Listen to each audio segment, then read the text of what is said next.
नमस्कार, सुस्वागतम. कसे आहात सगळे? आणि आपला नेहमीचा आपुलकीचा प्रश्न मंडळी, हसताय नव का? हसायलाच पाहिजे, कारण परत एकदा घेऊन आलोय आपल्या हक्काचा आपला लाडका कार्यक्रम, ज्याचं नाव आहे चला हवा येऊ द्या. मंडळी, नेहमी मला लोक विचारतात की तुमचा गुरु कोण, तुमचे मार्गदर्शक कोण आयुष्यात असे. तर मी म्हणतो टीव्ही. हां, खरंच टीव्ही आहे. बरेचसे लोक म्हणतात की टीव्हीमुळं मुलं बिघडतात, पण टीव्ही बघणं चांगलं आहे का?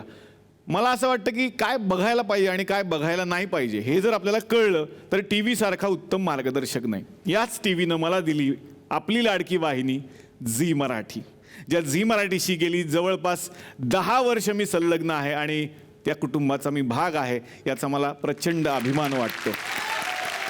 झी मराठीनं आत्तापर्यंत उत्तम उत्तम मालिका आपल्याला दिल्या, खूप सुंदर सुंदर विषय घराघरात पोहोचवले आणि पोहोचवत आहे.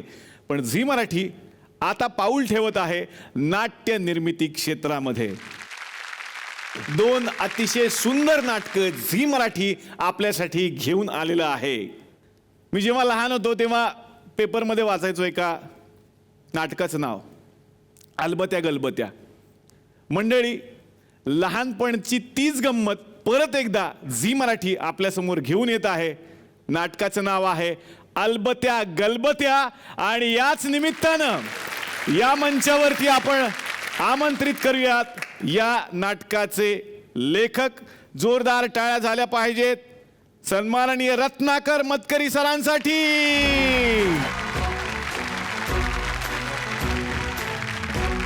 सरांसाठी जोरदार टाळ्या झाल्या पाहिजेत. तुम्ही आलात आणि बालपण परत आलं या मंचावरती, असं मी म्हणेन. मंडळी, आता आपण आमंत्रित करणार आहोत त्या व्यक्तीला ज्या व्यक्तीनं यामधली ती महत्त्वाची भूमिका साकारलेली आहे, जी भूमिका बघण्यासाठी सगळेजण आतुर आहेत. अर्थातच चेटकीची. जोरदार टाळ्या झाल्या पाहिजेत अभिनेते वैभव मांगले यांच्यासाठी.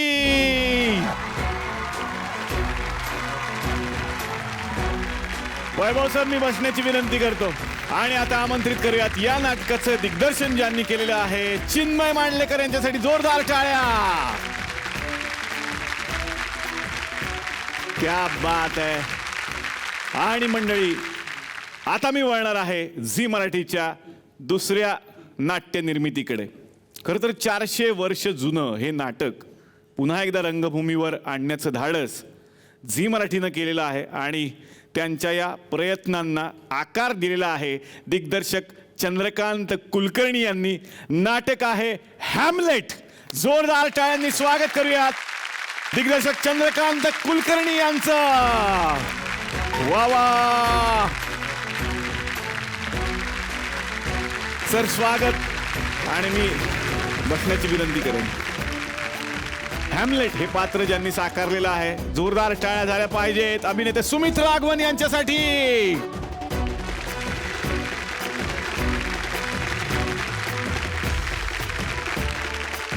आपण स्वागत करूयात क्लॉडियस ही व्यक्तिरेखा ज्यांनी साकारलेली आहे तुषार दळवी यांच्यासाठी. जोरदार टाळ्या.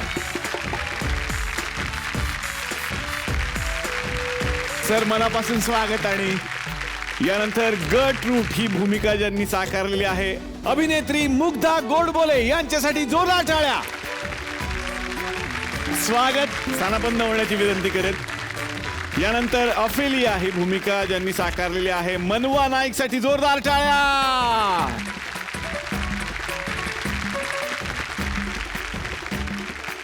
पोलोनियस ही भूमिका साकारणारे सुनील तावडे सरांसाठी. जोरदार टाळ्या झाल्या पाहिजे सर. स्वागत. यानंतर होरेशिओ ही भूमिका साकारणारे आशिष कुलकर्णी यांच्यासाठी. जोरदार टाळ्या. सर, स्वागत. आणि मी बसण्याची विनंती करतो. लियाटिस ही भूमिका साकारणारे भूषण प्रधान यांच्यासाठी. जोरदार टाळ्या.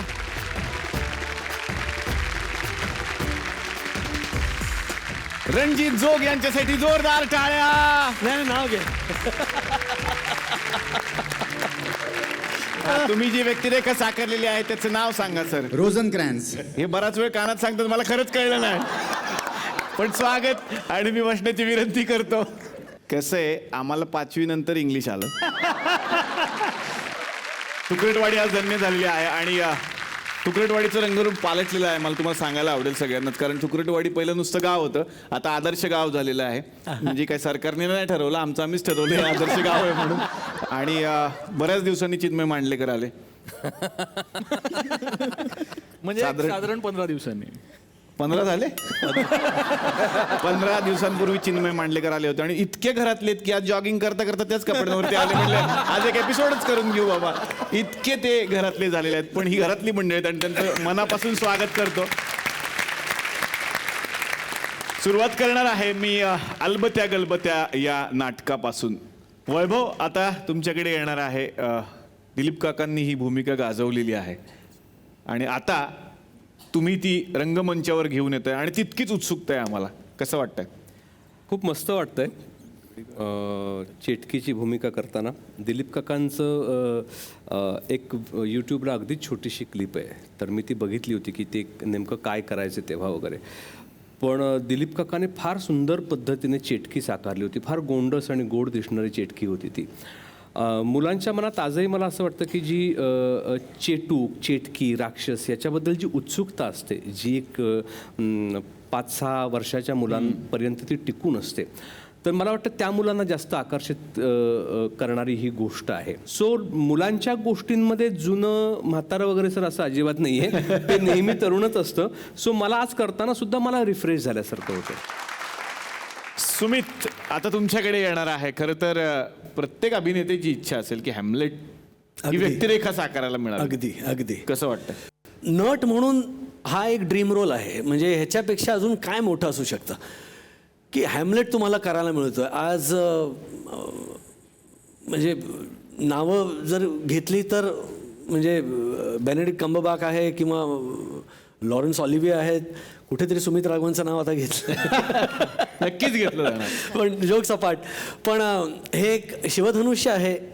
चंदूची खूप साथ मिळाली या अख्ख्या प्रोसेसमध्ये. मला असं वाटतं की प्रत्येकाने येऊन तो अनुभव घ्यावा.